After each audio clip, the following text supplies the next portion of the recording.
One. Okay, so for my feed my sheep, when I heard the topic, the first thing that came to my mind was how? How are we supposed to feed the sheep? So I looked to the scriptures. I'm going to be doing mostly reading. Sorry, my kid's loud. Noah. So let's see what James has to say. Not many of you should become teachers, my brothers, knowing that we shall receive a greater judgment. For we all stumble in many matters. If anyone does not stumble in word, he is a perfect man, able also to bridle the entire body. Look, if we put bits in the mouths of horses for them to obey us, and we turn their body. So, I'm going to skip to. And the tongue is a fire, the world of unrighteousness. Among our members, the tongue is set, the one defiling the entire body and setting on fire the wheel of life. It is set on fire by Gehenna. So James is telling us that not many people should become teachers, because if you're a teacher, you will receive a stricter judgment because you're in a position of showing somebody else, this is how you get to your father, or this is your father's ways. And a lot of that comes through what we say. So if we see what Messiah says in Matthew chapter 5, he says, "Do not think that I came to destroy the Torah or the prophets. I did not come to destroy, but to complete. For truly I say to you, till heaven and earth pass away, one yod or one tittle shall by no means pass from the Torah until all will be done. Whoever then breaks one of the least of these commands and teaches men to do so shall be called the least in the reign of the heavens. But whoever does and teaches them, he shall be called great in the reign of the heavens. For I say to you that unless your righteousness exceeds that of the scribes and the Pharisees, you shall by no means enter into the reign of the heavens." And that's reign like sovereignty, right? So royal, what you're given in position to rule over in the kingdom. And the Pharisees, we know he was strict on them a lot because he says several times that you make null the commandments of our Father for the sake of your traditions. They cared more about their man-made doctrines of like the Talmudic, oral traditions and things like that than they did the actual heart of the commands. And Messiah always got us to look at the heart of it. These are the commands that are in the Torah. Why was it given? It's more what's going on in the heart. It always comes back to the heart. So in the same sermon, a couple chapters later, Messiah also says, if I can find it right here, "But beware of false prophets who come to you in sheep's clothing, but inwardly they are savage wolves. By their fruits you shall know them. Are grapes gathered from thorn bushes or figs from thistles? So every good tree yields good fruit, but a rotten tree yields wicked fruit. A good tree is unable to yield wicked fruit, and a rotten tree to yield good fruit. Every tree that does not bear good fruit is cut down and thrown into the fire. So then, by their fruits you shall know them." So what are fruit? We know, Galatians talks about the fruits of the Spirit, love, joy, peace, patience, kindness, goodness, thankfulness, self-control. Faithfulness. Gentleness. Gentleness. These are fruits that come from his Spirit dwelling in us and leading us and guiding us. The more that we walk in his ways, the more we begin to bear fruit. So whenever it comes to, if you're the shepherd or you're looking to a shepherd to teach the sheep, what fruit are they bearing? Are they bearing fruits of righteousness, or are they bearing fruits of wickedness? And he says that we can know that by their fruit. We look at the tree to see what fruit it's producing. So Messiah is the ultimate shepherd. And I think that we can learn a lot just from what's prophesied about him and just who he is, what he does, the example that he set for us. The goal for us is to become more like him, and we can learn a lot just from what he has to say. So the first thing that we're going to look at is Ezekiel chapter 34, where it's prophesied of the shepherd that's going to come. And there's also some reprimands for false shepherds in here. And the word of Yahweh came to me, saying, Son of man, prophesy against the shepherds of Yisrael. Prophesy and say to them, Thus says the Master Yahweh to the shepherds, Woe to the shepherds of Yisrael, who have been feeding themselves. Should not the shepherds feed the flock? You eat the fat, and you put on the wool. You slaughter your fatlings, and you do not feed the flock. You have not strengthened the weak, nor have you healed the sick, nor bound up the broken, nor brought back the straying, nor sought what was lost. But you have ruled them with might and harshness. And they were scattered because there was no shepherd, and they became food for all the beasts of the field when they were scattered. My sheep wandered through all the mountains and on every high hill. And my sheep were scattered over all the face of the earth, and no one was seeking or searching for them. Therefore, you shepherds, hear the words of Yahweh. As I live, declares the Master Yah, because my flock became a prey, and my flock became food for every beast of the field, from not having a shepherd, and my shepherds did not search for my flock, but the shepherds fed themselves and did not feed my flock. Therefore, O shepherds, hear the word of Yahweh.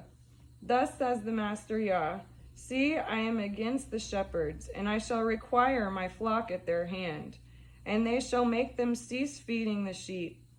And the shepherds shall feed themselves no more. And I shall deliver my flock from their mouths, and they shall no longer be food for them.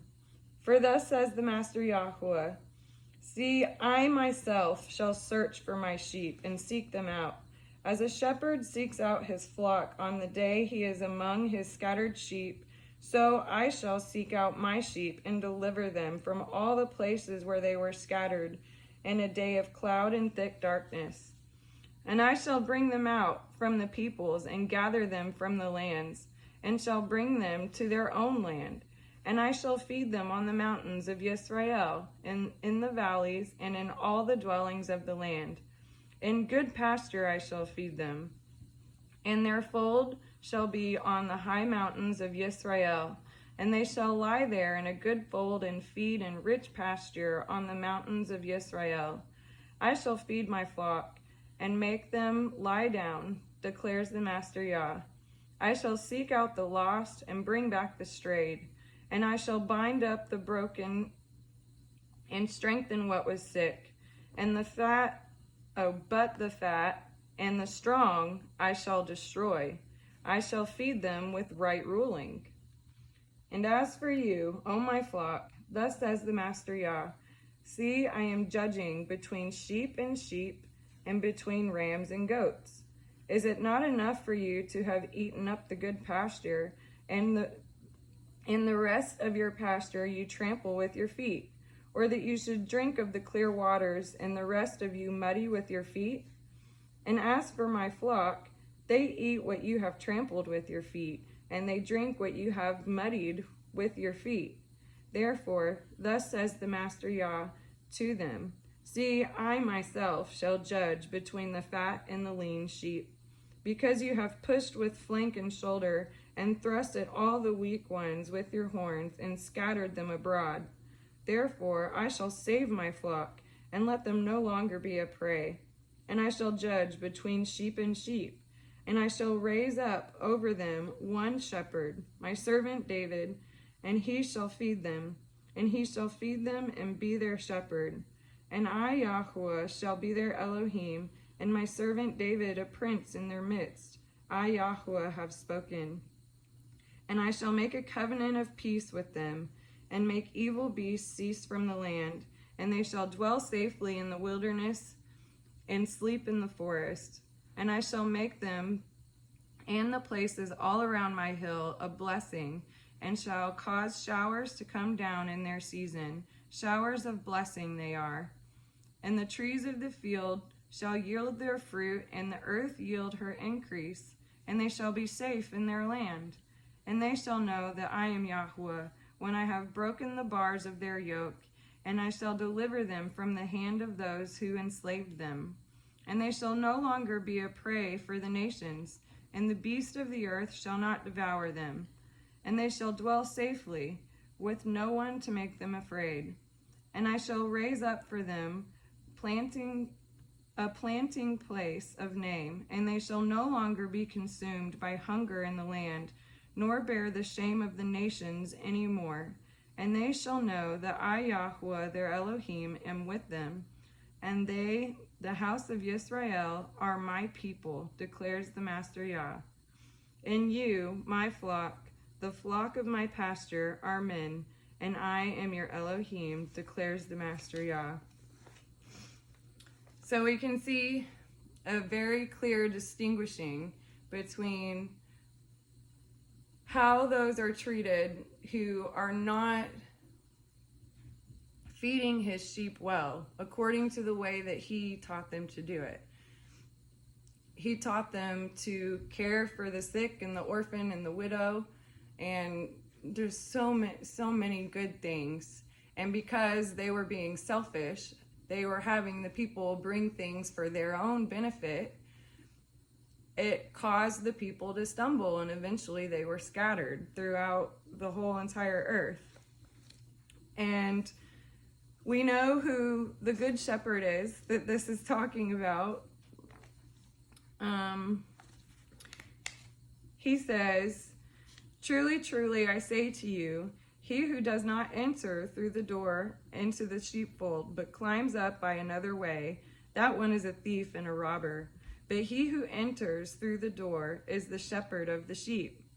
The doorkeeper opens for him, and the sheep hear his voice, and he calls his own sheep by name and leads them out. And when he has brought out his own sheep, he goes before them, and the sheep follow him because they know his voice. And they shall by no means follow a stranger, but shall flee from him, because they do not know the voice of strangers."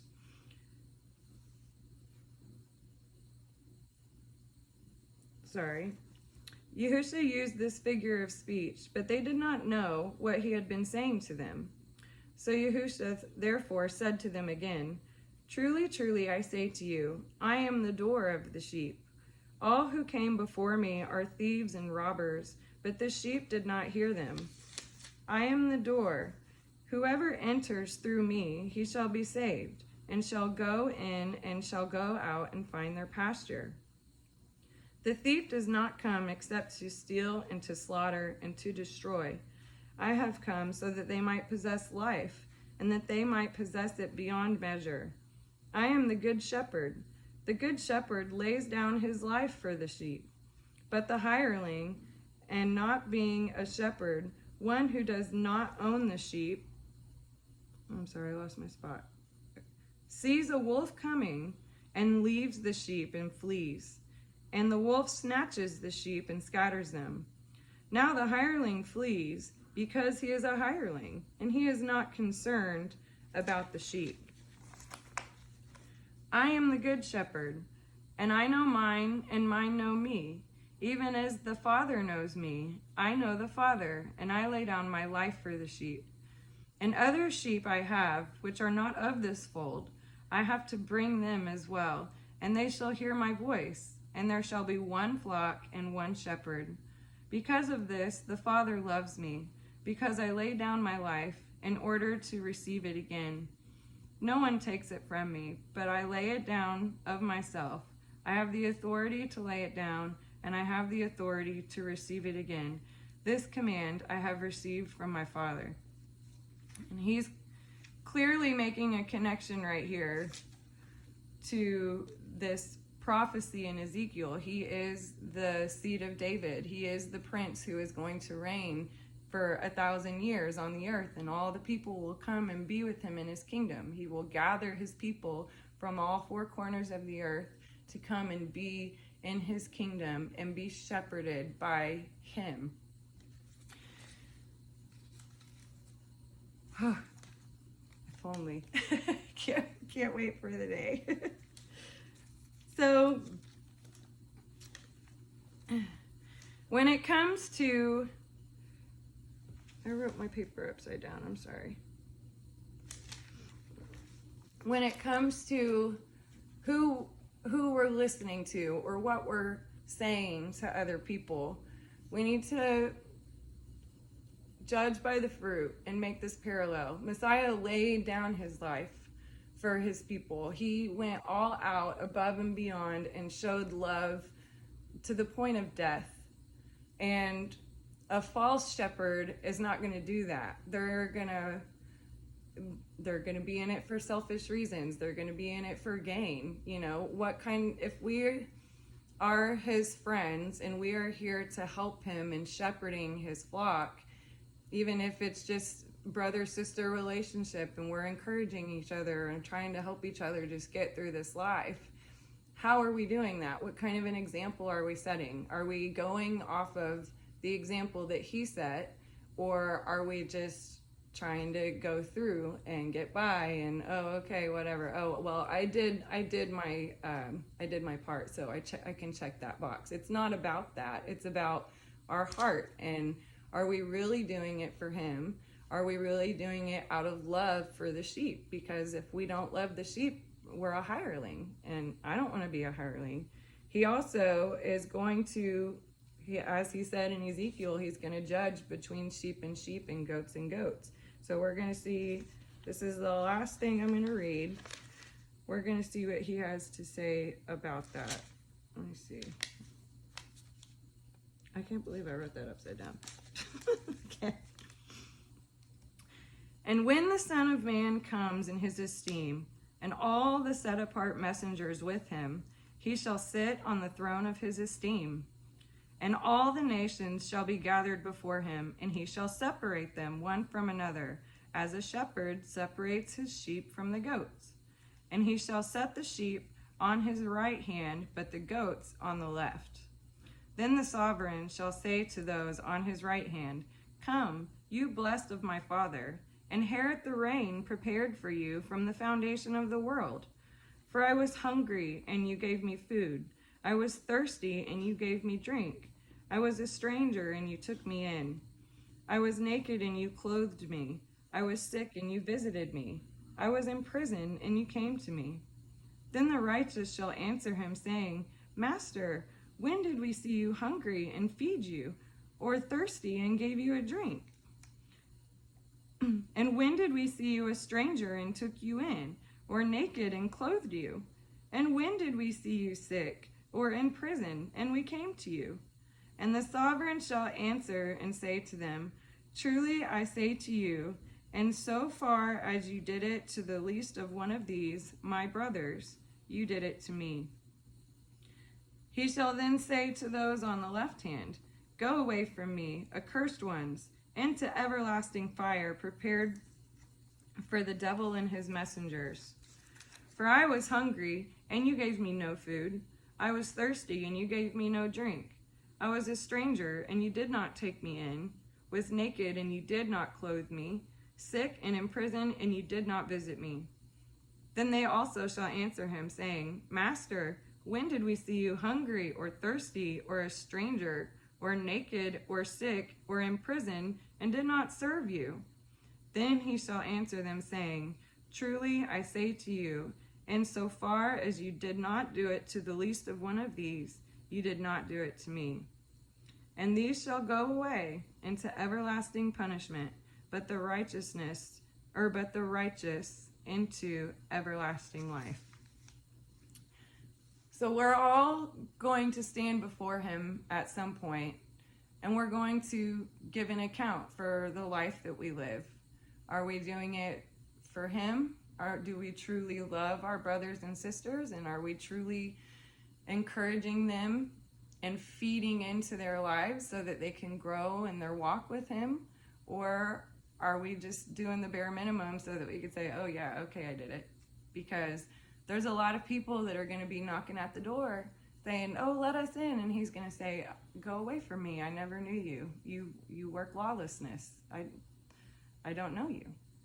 So we need to be considering, what life are we living? And are we truly walking in his ways or not? So as far as feed my sheep goes, how are we feeding his sheep?